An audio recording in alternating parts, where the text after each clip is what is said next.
The Acropolis of Athens, also known as the Sacred Rock of Athens, is one of the most important sites in ancient Greek history. The first remains indicating habitation on the Acropolis date back to the Neolithic period.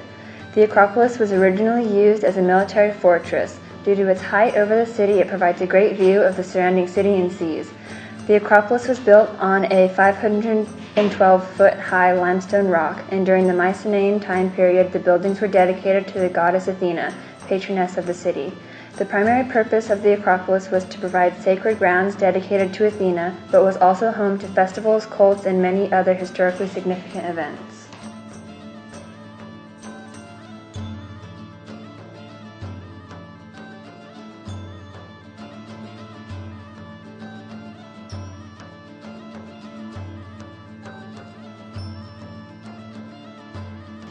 The significance of the Acropolis is that the Acropolis was built in the time before Christ, and most of it survived earthquakes, wars, and riots.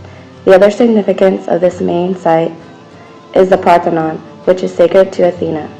The temple was referred to as the Bluebird Temple, named after the man-serpent sculpture whose beards were painted blue.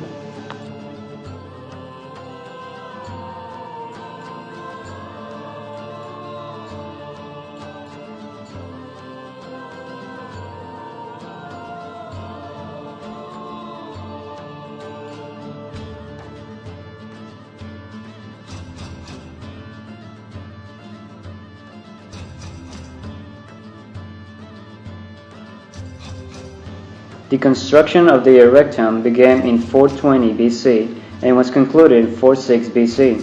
Its architecture is just as dazzling as any other building in the Acropolis. Its entrance is lined by 6 maidens known as the Kyriades. They serve as both pillars and decoration. The Erectum is a complex structure, accommodating various shrines, 6 in total. At the foothill of the Acropolis rests the Theatre of Dionysus. The entrances to the theater are located on both lateral sides. They are known as the Parados, which literally means entrance. The Scaena is also part of the stage, and it usually functions as a palace, a house, or a city. The theater is out in the open and has about 14,000 stone benches, all of them arranged one above the other, like benches on a stadium. Out of all the buildings in the Acropolis, the Parthenon is probably the largest and most beautiful. It is also the world's largest marble structure. Marble masons came from throughout the Greek islands to construct the Parthenon. It is believed to be built in about 9 years.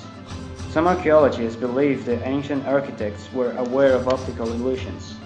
One can see why. With the naked eye, the Parthenon appears to have straight lines at right angles. But in fact, it has almost no right angles nor straight lines. The base itself is curved, as well as the columns, the ceiling, and the roof. The curvature on the columns is so subtle, one would need to use a compass of nearly 1 mile radius.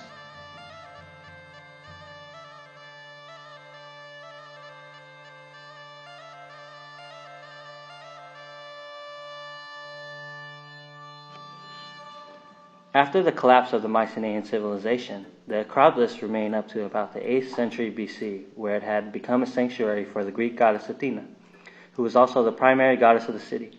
In 480 BC, the Persians invaded the city, therefore destroying the Acropolis and leaving it in ruins, even though the Athenians came out victorious in the invasion.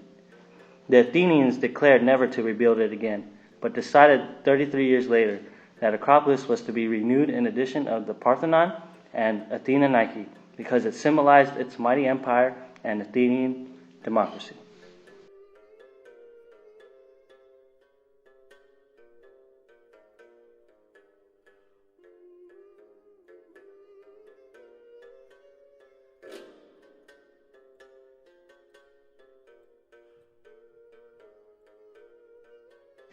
What remains from the Acropolis of Athens is a symbol of Greek legacy and is one of the most significant sites in Greek history and archaeology. Beginning in 1975, renovations began on the Parthenon and other buildings in order to restore the Acropolis back to its original state. The Acropolis Restoration Project has added new marble from Mount Penili and mixed its original materials to fix the buildings and monuments on the Acropolis. A total of 2,675 tons of agricultural members have been restored so far. There is also currently a museum called the New Acropolis Museum, which is located beside the rock of the Acropolis and took place of the old Acropolis Museum, which was placed at the top of the Acropolis. Recently, though, there has been dispute between the Greek government and an Englishman named Lord Elgin, who claimed he received permission from the Turkish authorities to remove what he wanted from the ruins in the Parthenon. The Greek government now wants the British Museum in London, England, to bring back the Parthenon marbles in which Lord Elgin gave them. There is now a whole floor dedicated to the New Acropolis Museum for whenever the Parthenon marbles are returned. But for now, what remains of this state is its beautiful legacy in Greek culture and reminds us how Greek architecture marveled in its time.